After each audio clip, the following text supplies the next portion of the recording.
es que se trataron muchos temas en la reunión de hoy, en la reunión que llevamos a cabo todos los días de seguridad.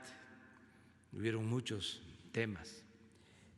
Vamos a informarles de cómo ya se inició un operativo para entregar por anticipado 4 meses de pensión a adultos mayores y a niñas y niños con discapacidad. Esto va a significar destinar más de 40,000 millones de pesos para que nuestros adultos mayores tengan algo de ingresos y que si lo deciden, porque es un asunto voluntario, sigan resguardados, cuidándose, no salir tanto a la calle, tampoco estar mucho tiempo encerrado, pero que no tengan necesidad de salir, que tengan algo que les ayude. Entonces, ya tomamos esta decisión, es entregarles hasta octubre, nada más nos quedaría noviembre y diciembre, un bimestre.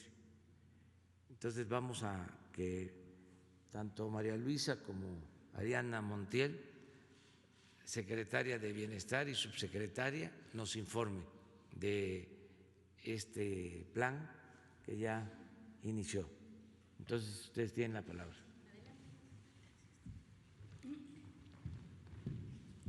Buenos días, con el permiso del señor presidente y de la ingeniera María Luisa Albores. Como ya lo expuso el licenciado Andrés Manuel, vamos a explicar el día de hoy cómo vamos en este pago para la pensión de adultos mayores. Si me ayudan con la presentación, la que sigue. Bueno, como ustedes saben, durante este periodo de emergencia sanitaria se elevó a nivel constitucional el derecho de los adultos mayores a tener una pensión no contributiva, una pensión que le dé el Estado a todos los adultos mayores de 68 años en adelante y a las poblaciones indígenas de 65 en adelante. Así que en medio de esta emergencia, esta reforma constitucional le da este derecho a los adultos mayores y con ello tenemos que reforzar lo que ya veníamos haciendo para que este derecho se cumpla. Adelante. Este periodo vamos a pagar a 8,025,000 adultos mayores, que representan una inversión de 42,000 millones de pesos. Esto decir que este operativo de pago se divide en 2 esquemas, tanto en transferencias bancarias como en la entrega de los recursos en las localidades, llevándolo el efectivo para que los adultos mayores no tengan que ir más lejos a las ciudades, a los bancos. En el caso de discapacidad estamos llegando a los 745,000 derechohabientes, también decir que ahora que son derechos para ellos, son derechohabientes, ya no beneficiarios, y en suma estaremos dispersando 8,770,000 pensiones del bienestar, entre la pensión de adulto mayor y la pensión de discapacidad. Estamos casi llegando a los 46,000 millones de pesos de inversión que se realizará durante el mes de julio.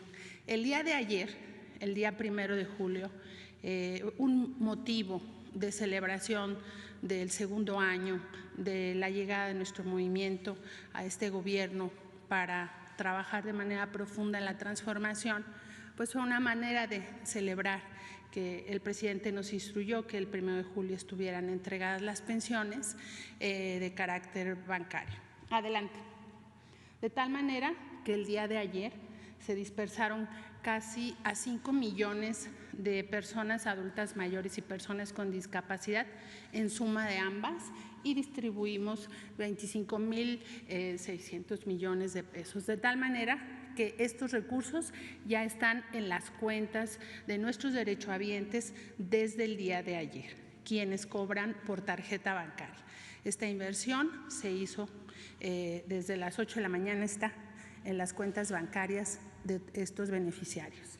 Y durante el mes, aquí es muy importante para que ubiquen cómo va a venir en su estado de cuenta. El operativo anterior, como se hizo en 2 momentos diferentes, hubo un poco de confusión de dónde está el segundo depósito, pero ahora lo van a poder ubicar así: pensión bienestar 4 meses, julio, agosto, septiembre, octubre. Así va a salir en el estado de cuenta y el monto es de 5.240 pesos. Es una sola transferencia y ahora la van a poder identificar con ese monto. Adelante. Lo que vamos a entregar a través de los operativos de pago que se realizan son 3.8 millones de pensiones que vamos a llevar a las localidades bajo el esquema de orden de pago o mesa de atención, donde llevamos el efectivo. De esta manera vamos a distribuir 20.000 millones de pesos. Adelante. Iniciamos también el día de ayer y aquí, bueno, es un esquema. Instalamos un centro de coordinación operativa. Como se imaginarán, este operativo es muy grande. Vamos a llegar a 11.800 localidades donde los adultos mayores bajan a cobrar su pensión. Van a ser en reuniones de máximo 25 adultos mayores para conservar las medidas de distanciamiento social. Y bueno, participan en este operativo 20 dependencias, toda el área de seguridad. La Guardia Nacional nos está ayudando muchísimo, Sedena y Semar, para el resguardo de los recursos, para el traslado de los recursos y la seguridad de nuestros derechohabientes. Y hay una serie de dependencias que nos están ayudando con sus vehículos, con su personal, para llegar y atender de mejor manera y más rápido a nuestros derechohabientes en los puntos de pago. De tal manera que les agradecemos a todas las dependencias que no necesariamente tienen que ver con bienestar, pero que estamos todos confluyendo en este operativo. Adelante. Y bueno, aquí tenemos fotos del operativo anterior, pues todo el esfuerzo que se hace. A veces lo entregamos casa por casa cuando los adultos mayores están algunos en postración o algunas comunidades que están muy lejanas, para que ellos no se muevan, y tenemos el acompañamiento de los elementos de seguridad pública. Así que estamos en ello trabajando. Ya, pues sí, me ayudan con la que sigue. Y cuidando, teniendo todas las medidas de prevención en materia de salud para que este operativo llegue a buen fin. Gracias. ¿Es cuánto? Bueno, este es el informe, que todos cuidemos el operativo de entrega de estos apoyos, que toda la gente sepa, que ayude, que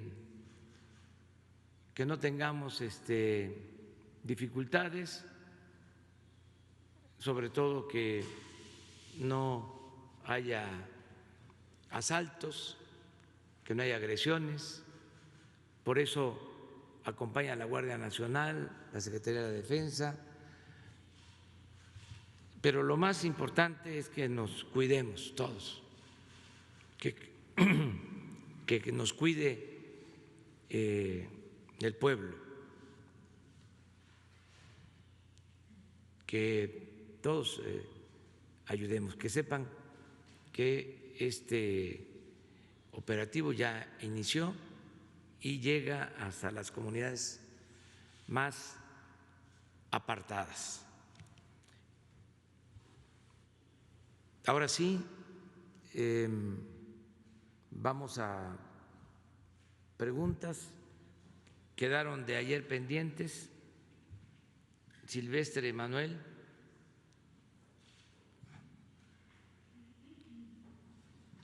Gracias, señor presidente. Manuel Temolsin, de Oro Sólido, con Nancy Rodríguez. Buenos días a todos. De acuerdo a la Secretaría de Economía, México cuenta con 12 tratados de libre comercio. Señor presidente, ¿usted buscará impulsar estos 12 tratados o se va a concentrar exclusivamente con Canadá y Estados Unidos? Bueno, tenemos que mantener relaciones comerciales con todos los países. Desde hace mucho tiempo se ha recomendado, en el caso del comercio internacional, la diversificación, lo que se puede decir en términos coloquiales, no poner todos los huevos en una sola canasta, sino buscar diversificar nuestras relaciones económicas y comerciales. Pero también hay una realidad. Por geopolítica, nosotros estamos muy cerca de Estados Unidos y Canadá. Estamos hablando de una región fundamental en el mundo en cuanto a potencial económico, financiero, comercial. Y ahora con el tratado, pues es más eficaz la integración de los tres países y tenemos que sacar beneficios de esta vecindad. Entonces, equilibrar, no dar la espalda a otros países, a otras regiones del mundo, pero aprovechar que estamos formando parte de una región del mundo que es estratégica por lo que significa el peso económico que tiene y desde luego la posibilidad del fomento del comercio y sus beneficios, la creación de empleos, del bienestar de la gente. Entonces, sí vamos a seguir manteniendo los otros tratados con las otras naciones. Por otro lado, señor presidente, hay un migrante mexicano de nombre Jaime Ríos que, como pocos, ha logrado el sueño americano. Inclusive él ha sido protagonista de varios reportajes y programas en la televisión norteamericana.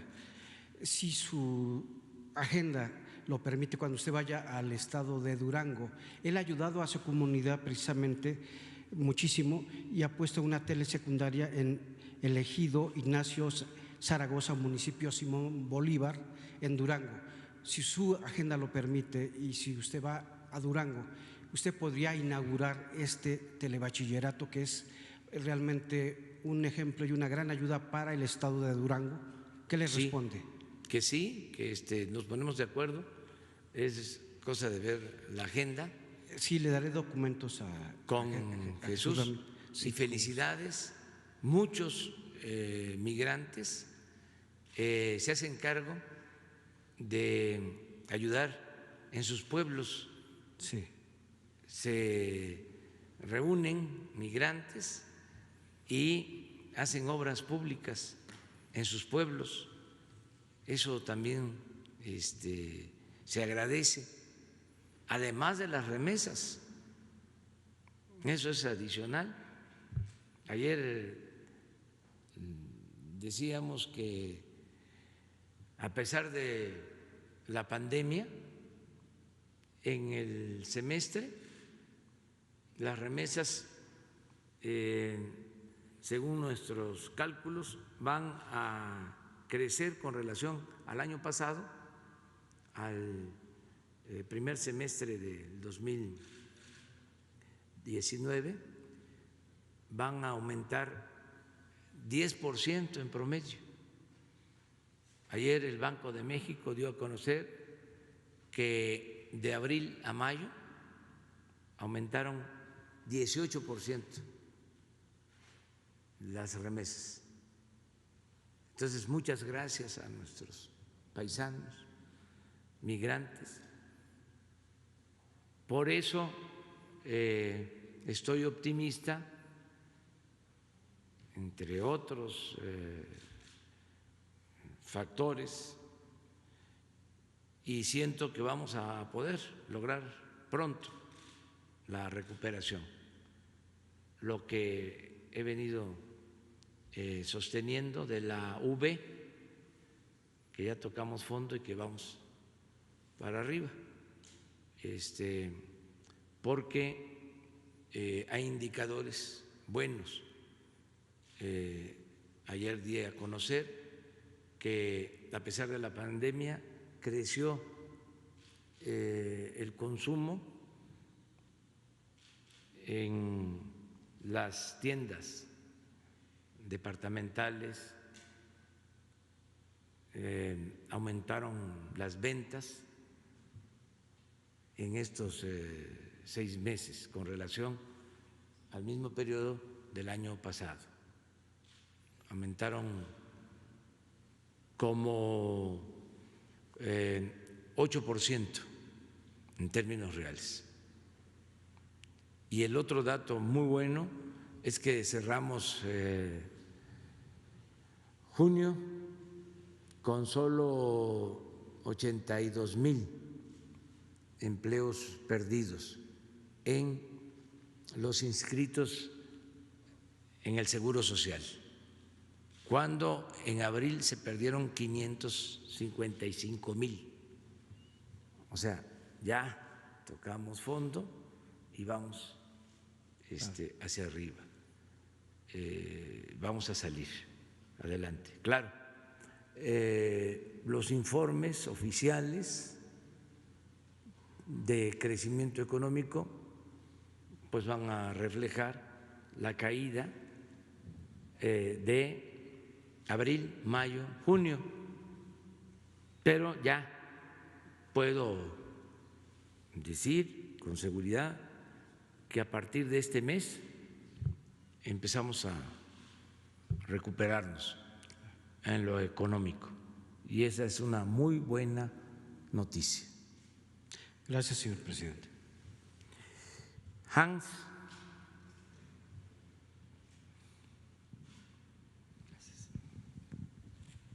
Presidente, muy buenos días, secretaria, subsecretaria.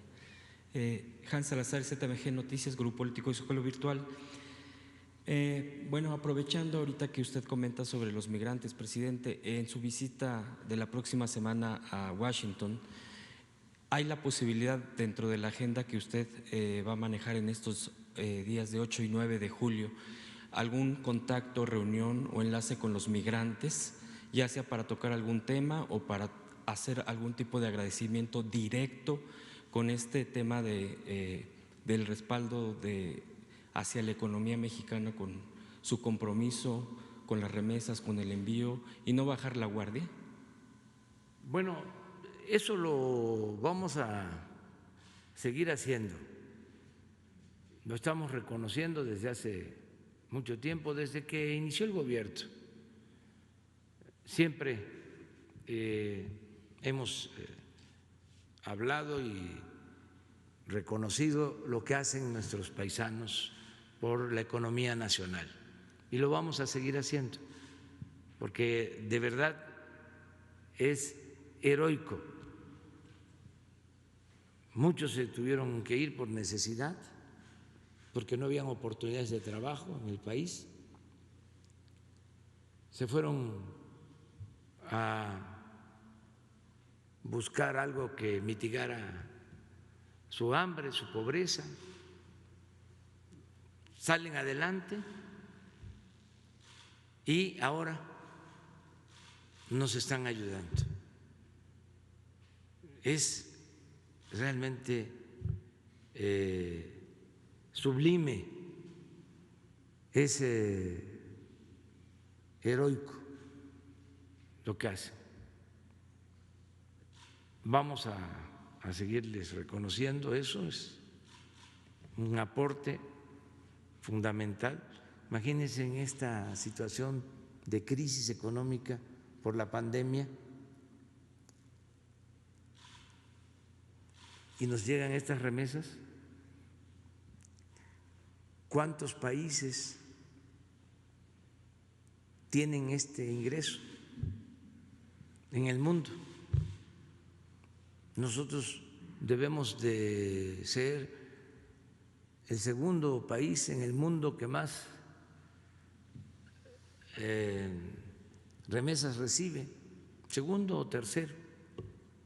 Puede ser China,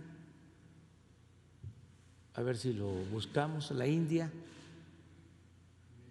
y México.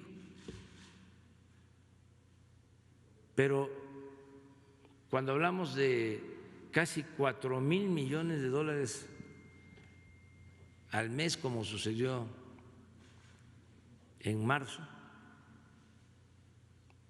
4,000 millones de dólares o 36,000, 40,000 millones de dólares al año, puede ser el presupuesto de un país.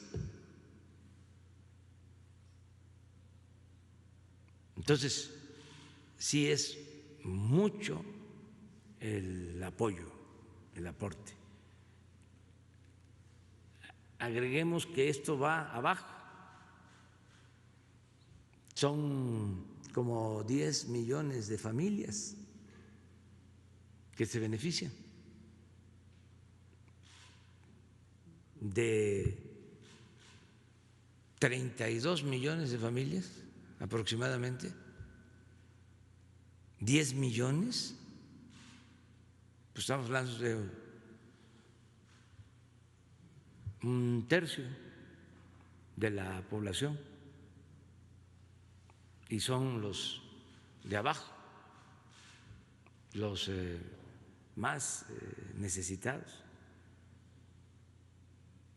Vamos a seguirlo reconociendo. En el caso de la visita a Estados Unidos, nos queremos ajustar a el programa, porque si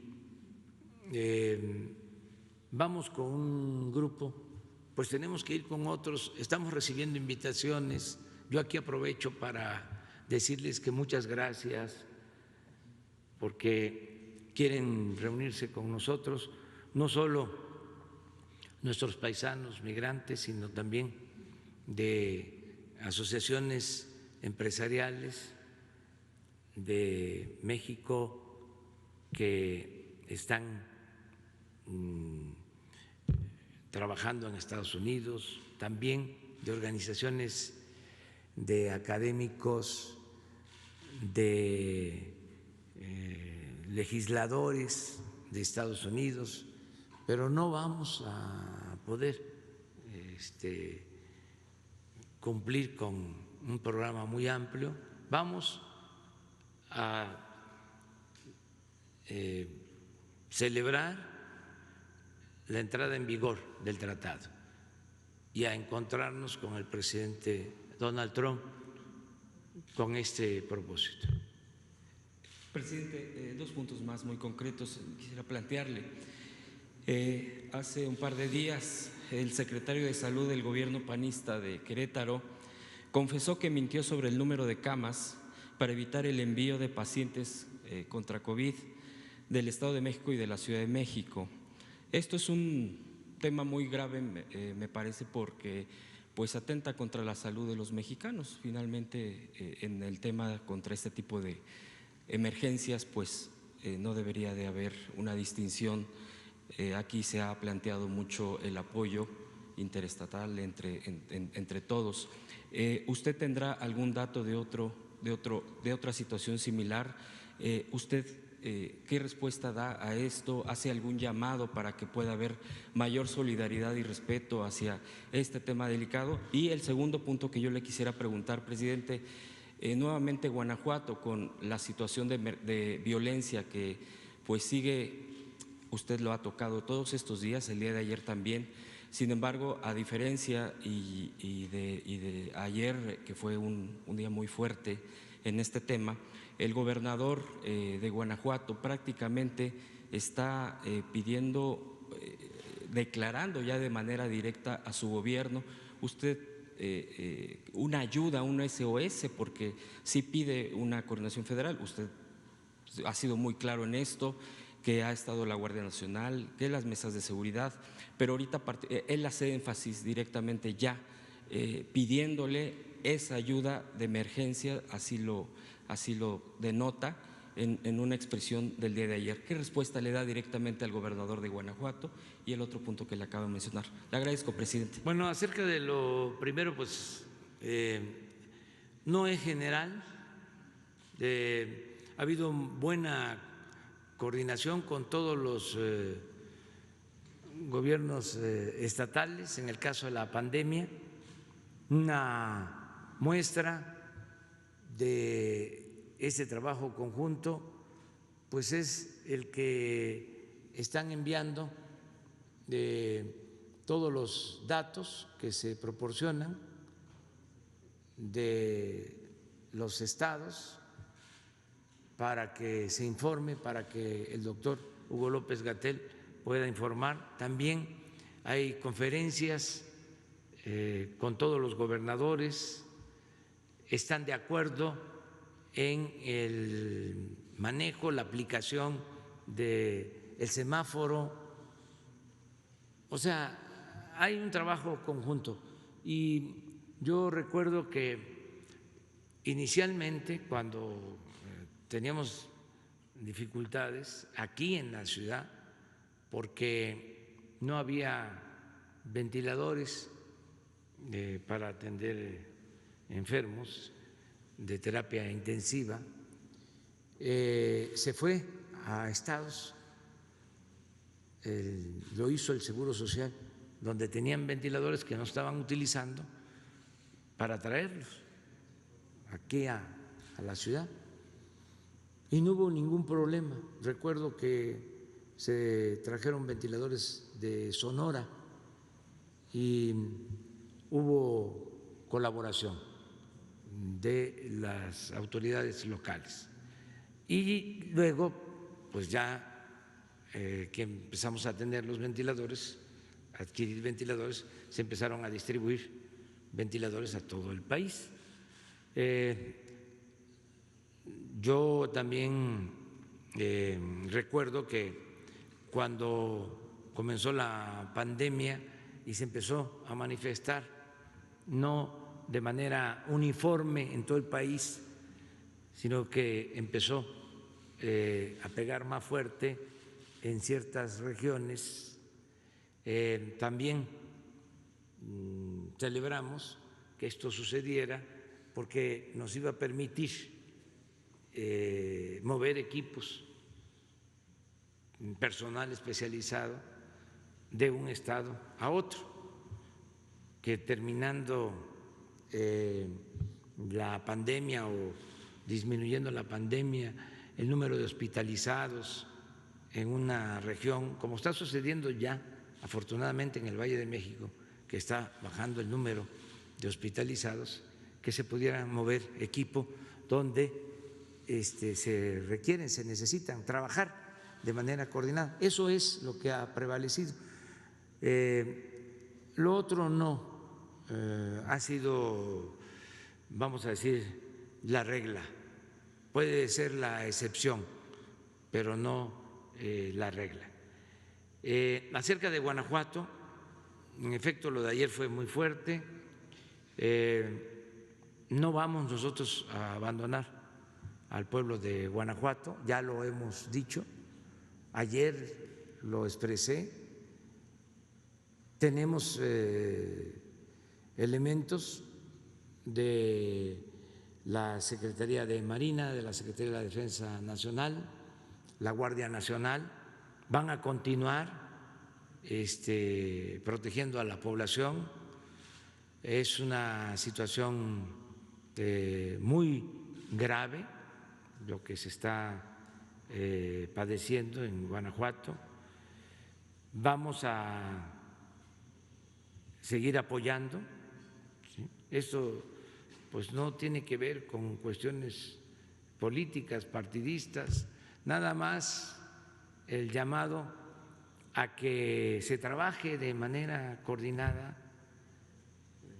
Hay gobernadores que, así como nosotros tenemos reuniones todos los días, así como nos reunimos temprano todos los integrantes del Gabinete de Seguridad, esto se replica en la mayoría de los estados y hay gobernadores que asisten a esas reuniones, la mayoría. Entonces, yo recomiendo que los gobernadores, lo digo de manera respetuosa, no deleguen esta responsabilidad y que vayan a las reuniones, que ellos encabecen estas reuniones. ¿Dónde está un representante de la Secretaría de Defensa? En su caso, un representante de la Secretaría de Marina, un representante de Seguridad Pública, de la Guardia Nacional, que trabajen de manera coordinada, porque hay casos en donde no van. No quiero hablar de eso, porque no se trata, ¿sí?, de culpar, sino de que se trabaje de manera conjunta, de verdad, que se haga a un lado la hipocresía. Y en efecto, ayer habló con la secretaria de Gobernación, el gobernador de Guanajuato, y se va a buscar que se mantenga el apoyo del gobierno federal. Lo tenemos que hacer, es nuestra responsabilidad proteger a la gente de Guanajuato, también con la recomendación respetuosa de que se haga una revisión sobre el funcionamiento de los órganos encargados de impartir justicia en Guanajuato.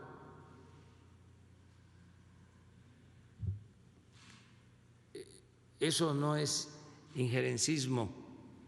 Nosotros no vamos a recomendar a nadie. Eso tiene que surgir de el propio gobierno, que es el gobierno de un Estado libre y soberano, pero sí hay que hacer cambios, porque así lo exigen las circunstancias para resolver el tema de Guanajuato. Ayer fue fuertísimo lo que hablábamos, por ejemplo, tenemos un promedio de 11-12% de homicidios en Guanajuato, del total de homicidios del país. Ayer pues fue una cosa, a ver. La Secretaría de Gobernación, disculpe, presidente, ha hablado concretamente de esta necesidad de cambios. Hoy tratamos el tema para miren esto. Eso es ayer. 14 estados sin homicidio.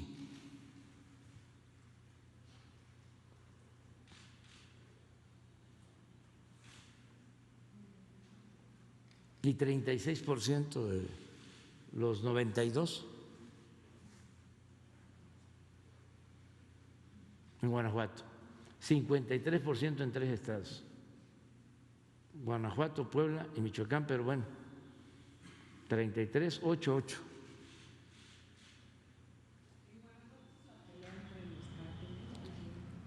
Sí hay una confrontación de bandas,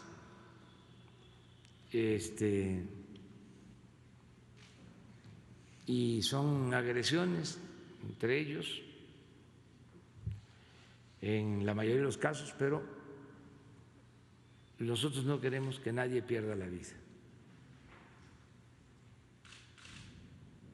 Entonces, creció mucho el problema, lo dejaron crecer y hay que ver si no hay contubernio, es decir,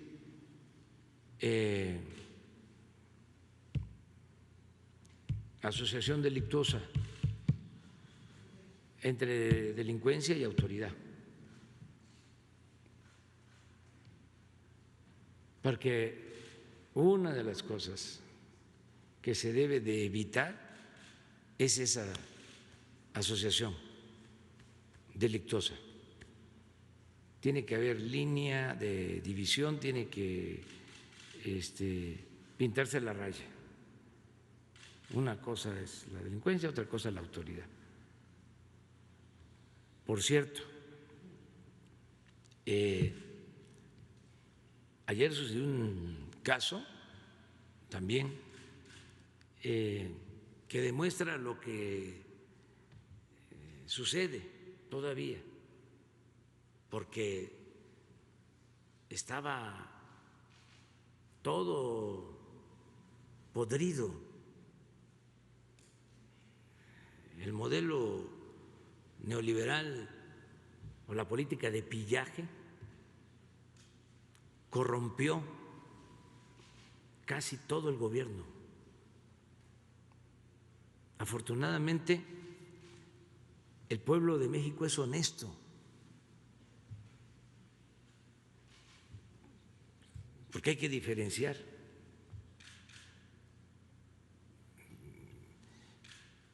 Pero el gobierno sí lo dejaron podrido. Donde quiera que vea uno, revise, hay corrupción. Pero es en el SAT, o sea, Hacienda, es en Agricultura, era en la Secretaría del Trabajo, en Pemex, en la Comisión Federal de Electricidad, en Educación, en Salud. Se robaban el dinero de las medicinas. Imagínense cómo estaba, y desgraciadamente sigue estando, el Poder Judicial.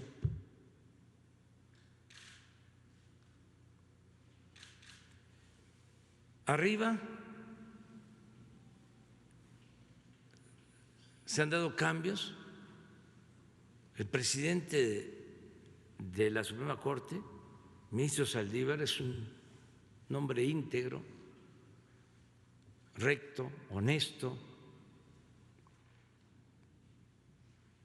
con vocación justiciera. En su último informe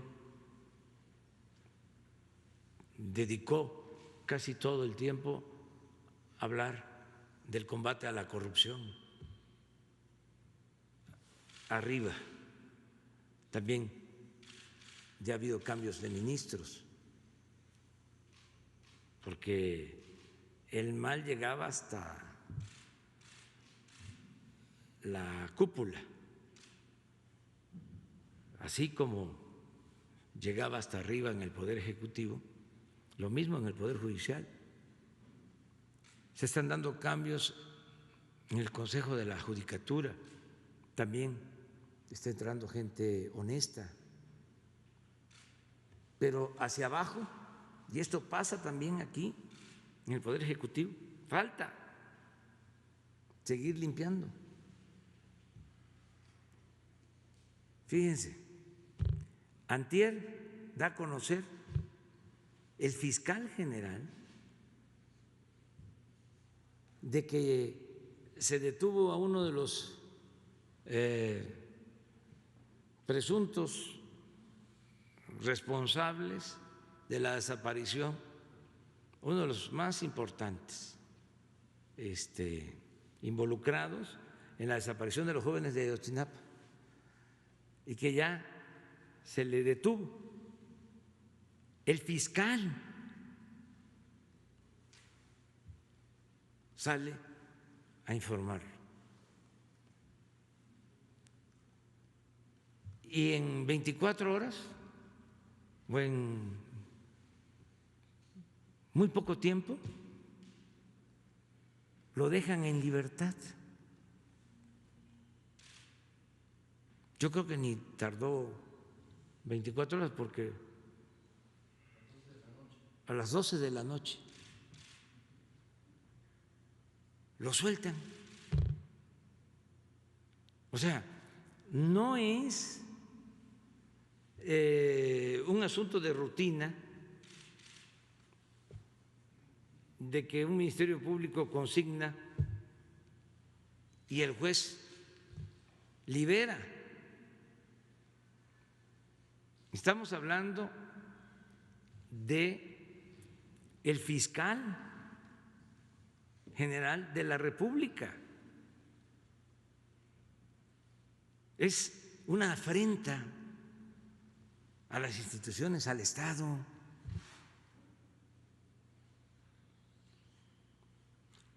Afortunadamente, como hay un trabajo coordinado por razones de Estado con el Poder Judicial, con la Fiscalía, el Poder Ejecutivo en estos casos, porque lo de Ayotzinapa nos interesa a todos, nos importa mucho saber qué sucedió. Entonces, se inició una investigación del por qué lo habían liberado. Y hoy en la mañana nos presentaron un informe acerca de que hubo corrupción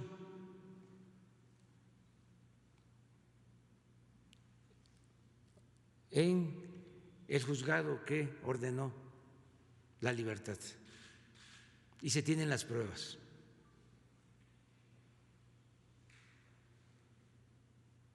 O sea que hubo dinero de por medio.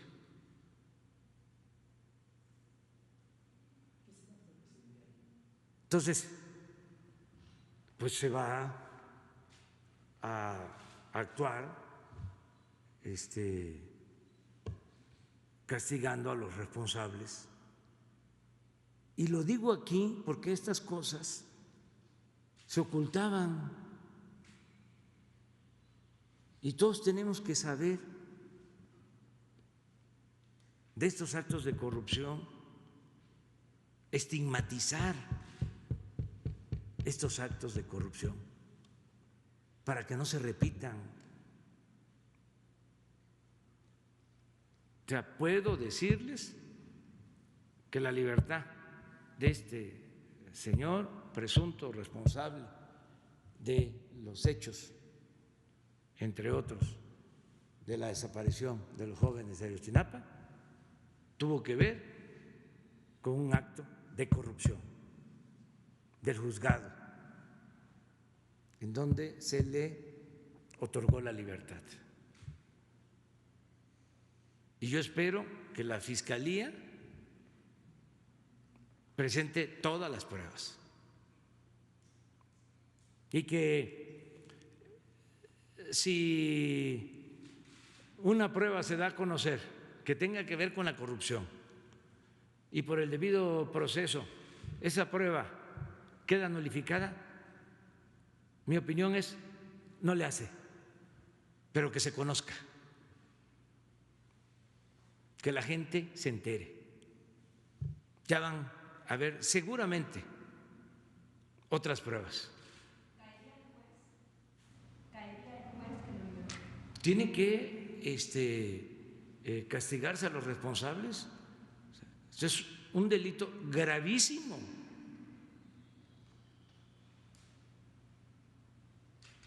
Y yo espero que se actúe. Y espero también que se ventile, que la gente lo sepa. Porque la justicia no solo es castigar al responsable, es también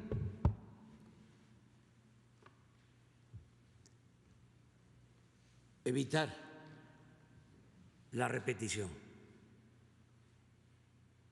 de el ilícito. Y eso solo lo podemos ir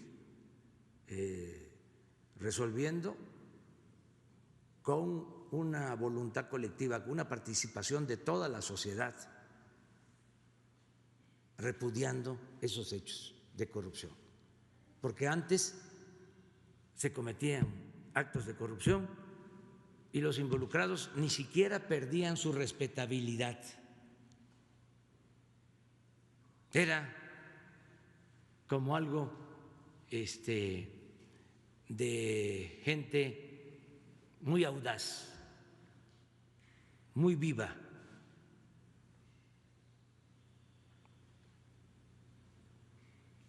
Y se hacía costumbre, o querían que se hiciera costumbre. Afortunadamente es muy honesto nuestro pueblo, pero querían que se estableciera la máxima de que el que no tranza no avanza y que había que triunfar a toda costa sin escrúpulos morales de ninguna índole. Por eso es muy importante acabar con la corrupción. Y está en todos lados.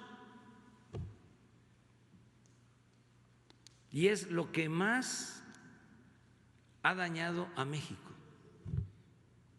Y antes, durante el periodo neoliberal, ni se hablaba de la corrupción.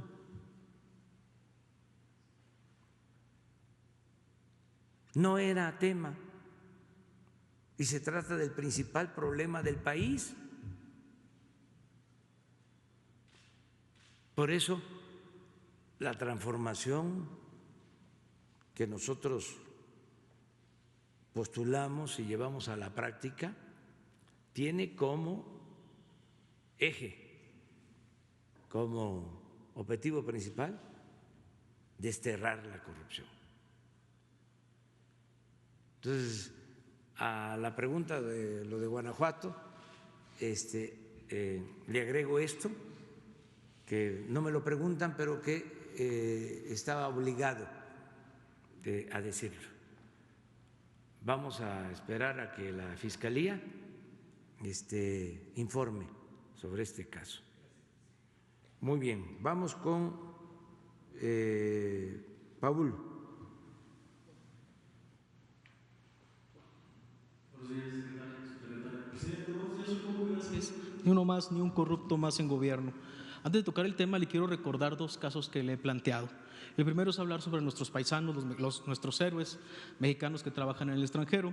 El pasado jueves 7 de mayo le propuse que un lote de casas que retenía el Infonavit se adjudicaran para los mexicanos en el extranjero y así formaran un patrimonio. Usted lo tomó a bien. Esa misma tarde me reuní con el titular del Infonavit, Carlos Martínez, y se inició un programa. Aunque va lento, seguramente el tema le será cuestionado en su visita a los Estados Unidos por los mexicanos, para que lo tuviera un poco en mente. Pero también hicimos un compromiso nosotros con los mexicanos en el extranjero, ya que en el pasado han tenido malas experiencias en los consulados, malos tratos, malas asesorías. Actualmente los mexicanos también rehúsan asistir a sus consulados por las malas experiencias del pasado. Hay mexicanos que ni siquiera cuentan con documentos originales de identificación, credenciales, actas de nacimiento. Hicimos el compromiso de empezar a visitar los consulados para apoyarlos en los trámites y sobre todo demostrar que las casas del plan de Infonavit no era solamente un cuento y que se iba a cumplir. Lo que le pido, presidente, es que nos apoye para que Relaciones Exteriores nos ayude para poder coordinar las visitas a los consulados y con los cónsules las entrevistas y asesorar a los mexicanos. Ese es el primer punto, presidente. Pues sí, es cosa de que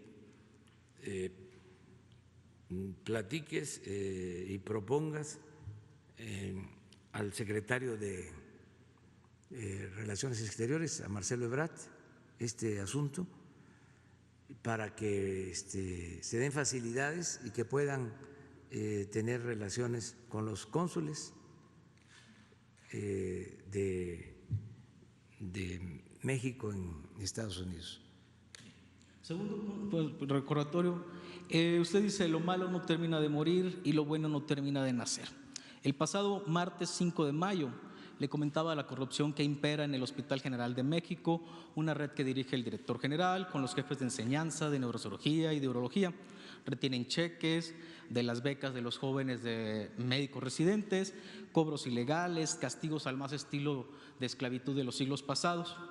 Esta red parece no tener quien los detenga. Otros medios también han denunciado a estos mismos médicos y sus prácticas ilegales.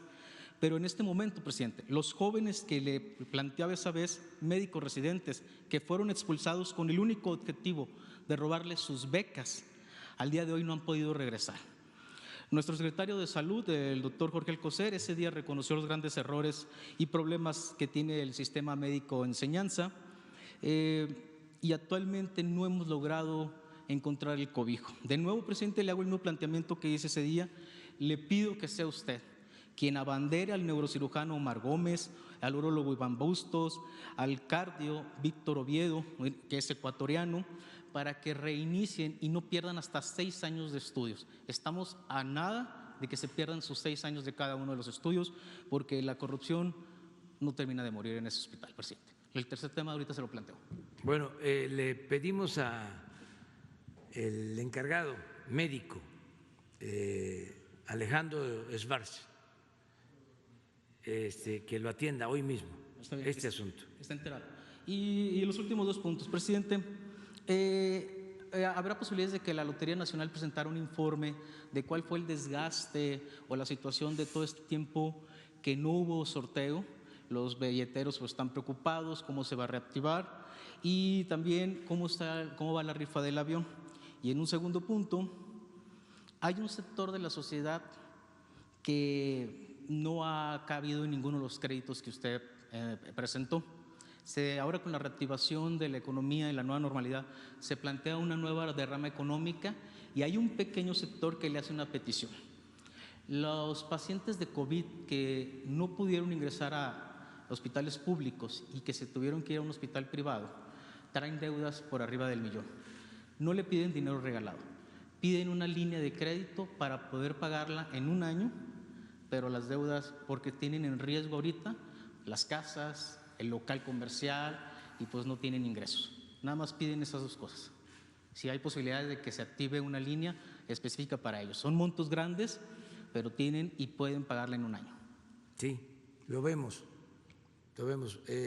Ayer informé que todo el servicio de salud, desde luego del sector público, se ha otorgado de manera gratuita para todos los enfermos de COVID.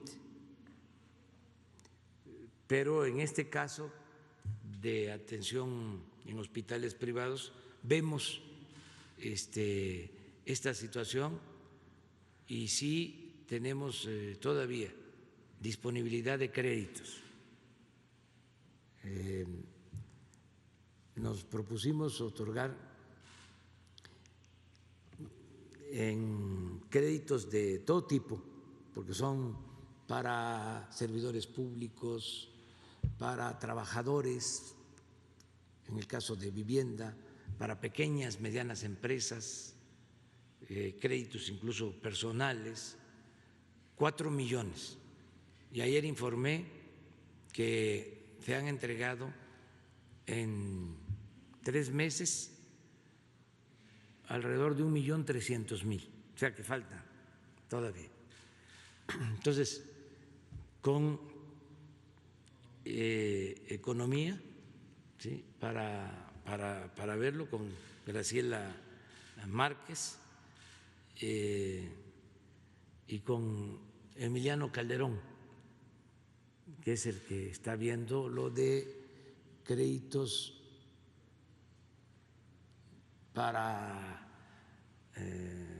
quienes trabajan por su cuenta o están en la economía informal. Sí. Entonces, ¿mande? ¿Por honorarios también? ¿Los que trabajan por honorarios? Sí, sí, sí. Se está viendo a quién ayudar, o sea, artesanos, desde luego comerciantes, los taxistas, ya se está avanzando en eso, meseros, camareras, se está atendiendo. También trabajadoras domésticas, eso lo ve el Seguro Social, pero también están recibiendo créditos. Muy bien, eso es lo que me planteaste, ¿eh? Básicamente. Y los pacientes que quedaron con deudas. Sí, eso lo vemos. Vamos con Héctor Tlatempan. Muy buenos días, presidente. Buenos días a la subsecretaria, a la secretaria. Buenos días, compañeros y compañeras de los medios. Presidente, mi primer tema que le quiero comentar. El día de ayer estuvo el canciller y, bueno, ya no tuve oportunidad de decirlo delante de él, pero no quiero dejarlo pasar. Antes que nada, Héctor Tlatempan, de Puntos Suspensivos Radio y Puntos Suspensivos Comunicación. Hace el año pasado, aquí traje a la mañanera el tema de los jubilados pensionados del servicio exterior, en este caso ex embajadores y ex cónsules, ya que hubo hace 2 años, antes de que se fuera el expresidente Peña Nieto, un aumento un aumento a todos los trabajadores, pero a los exjubilados se les dio el 50%. Eso estaba pendiente. En abril se cumplieron 2 años, lo trajimos en 2 ocasiones, hubo también la oportunidad de decírselo al canciller Marcelo Ebrard.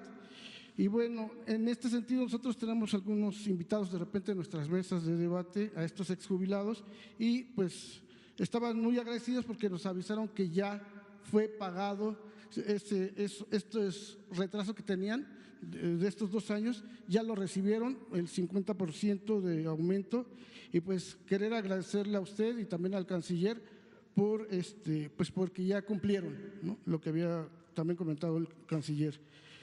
Pero también en este sentido, presidente, quería comentarle, queremos agregar que existe quedó un número pequeño de personas que no pudieron recibir ese incremento debido a que en el periodo del expresidente Vicente Fox se negoció con estos trabajadores exjubilados ya para que se jubilaran antes de tiempo y se pudiera contratar a gente más joven, nuevo personal. Ellos acordaron y aceptaron y pues al parecer por ese motivo ellos ya no entraron en este aumento. Queríamos comentarle a usted y al canciller si se puede hacer algo por esto. Son pocas las personas, pero quedaron fuera, están como excluidos. Si usted pudiera intervenir o ver qué es lo que pasó, ellos se pudieran incluir. Ese es un primer punto. Otro comentario, otro tema es con respecto, presidente, ayer lo estábamos ya platicando aquí también en la mañanera, es con respecto a la llegada de Emilio Lozoya, si ya se tiene previsto una fecha posible, y precisamente ahorita que usted hablaba de este tema tan importante, de que es la corrupción del Poder Judicial, de esa cúpula que también estaba muy corrupta, el Poder Ejecutivo, y que bueno, en general todas las instituciones, y que entendemos muy bien que ya se ha ido limpiando, quizá no al 100% todavía esté. Y en ese sentido va mi pregunta, que si su gobierno ya podría garantizar que en caso de que llegue Emilio Lozoya no vaya a pasar lo que pasó en otros sexenios, como por ejemplo en el caso del Chapo Guzmán, ¿no?, que de repente desde una misma cárcel se desapareció y no solo una vez, ¿no? Entiendo que es otro gobierno, que ya estamos en otros tiempos. ¿Y cuál sería su respuesta? Y un último tema, presidente, nada más. que este sí un poco me apena pues estarlo comentando, porque ya van varias ocasiones, esta sería una tercera ocasión, que es la situación del ESME. Nosotros también en nuestros programas que tenemos hemos dado voz a diferentes personas que tienen problemas y hemos tenido ahí un grupo de ESME que ha demandado ya desde el año pasado pues que corrupción en sus elecciones. Nosotros no podemos afirmar que esto sea cierto o no. Lo cierto es que hemos pedido de parte de ellos, lo que quieren ellos es sentarse a dialogar con la Secretaría del Trabajo. Hasta el día de hoy, bueno, usted aquí ya hizo 2 llamados para que se sienten, es Luisa María Alcalde, la secretaria también de Gobernación, y no se ha dado. Incluso ellos ahorita empezaron nuevas elecciones a partir del 30 de junio. Ellos demandan que hay corrupción, que no están bien las cosas. También demandan que han buscado a la secretaria y no les da la cara, les manda a decir cosas, pero no se ha resuelto. Y ellos esta semana ya han estado afuera de la Secretaría del Trabajo manifestándose que lo único que piden es que poder platicar con la Secretaría del Trabajo. Es todo. Gracias. Bueno, de esto último, tú les informas que hoy a una comisión la recibe la secretaria del Trabajo, Luisa María, va a recibirlos, Luisa María Alcalde, hoy por la tarde, para que platiquen. Y sí, en lo que podamos ayudar al ESME, o sea, para que retome el camino de la democracia. Es un compromiso moral, histórico. Ese sindicato fue ejemplar durante décadas. Podría decir el sindicato más democrático de México, a pesar de el autoritarismo que prevalecía. Ellos, con la democracia, defendieron sus derechos, sus prestaciones, su trabajo. Los dividieron porque querían desaparecer la empresa, Luz y Fuerza. Y de ser algo ejemplar, la división los debilitó y pudieron dar el zarpazo desde el gobierno para dejar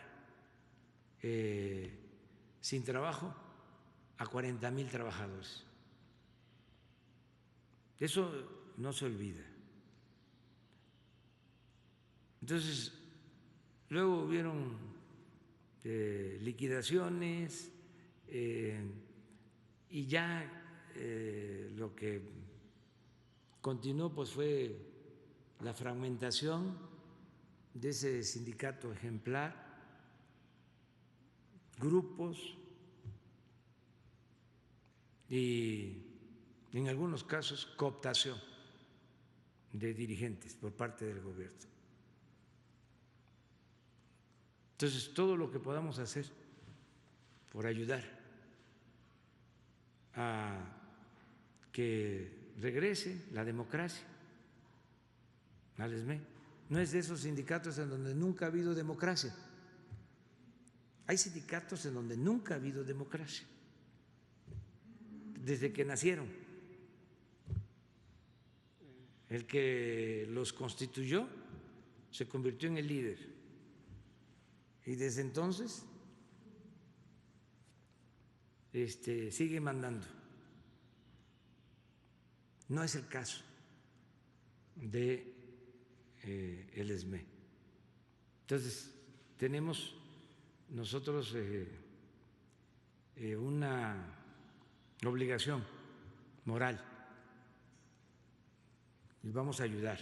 Entonces, por eso, hoy por la tarde recibe a una comisión la secretaria del Trabajo. Lo de el señor Lozoya, pues es una investigación que está en manos de la Fiscalía.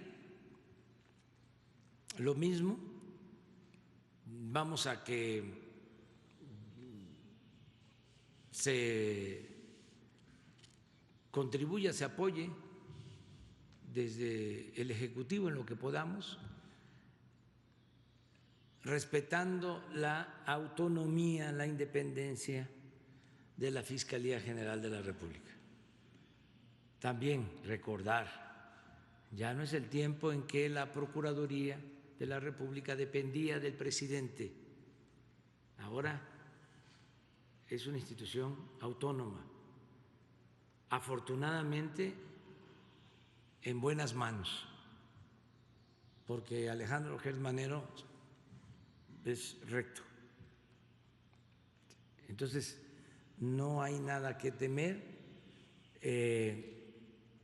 va a conocerse toda la verdad, estoy seguro. El regreso de este señor Lozoya va a significar también un acto de justicia, porque se van a esclarecer muchas cosas. Volvemos a el ejemplo que ponía en el caso del juzgado. Independientemente del castigo, el ventilar estos asuntos, el que la gente sepa, se socialice la información de cómo era el modo operandi durante el llamado modelo neoliberal, durante los gobiernos neoliberales, cómo era la corrupción. También para lo mismo, para que no se repita. Imagínense, en este caso, sobornos para entrega de obras, sobornos para someter a legisladores,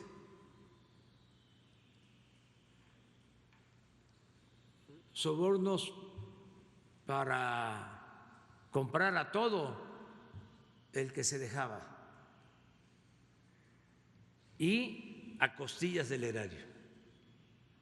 Solo la compra de la planta de fertilizante, de acuerdo a avalúos, se pagó con un sobreprecio de alrededor de $200 millones.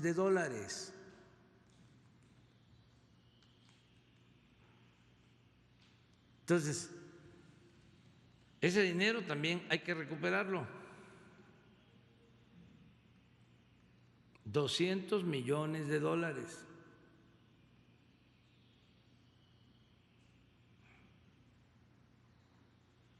Saber qué sucedió y recuperar lo más que se pueda para devolverle al pueblo lo robado. Entonces es un asunto también muy importante. Es poner en el centro la verdad que nos hará libres. la verdad, que no se oculte nada. Entonces, es también un asunto importante, independientemente de lo jurídico, que el debido proceso, está bien, que los ministerios públicos, está bien, que los jueces, que los magistrados, que los ministros, bien, que los juicios, bien, pero también importa mucho el que haya conocimiento de estos hechos, que el pueblo se entere. Ese es otro tribunal importante, el Tribunal del Pueblo.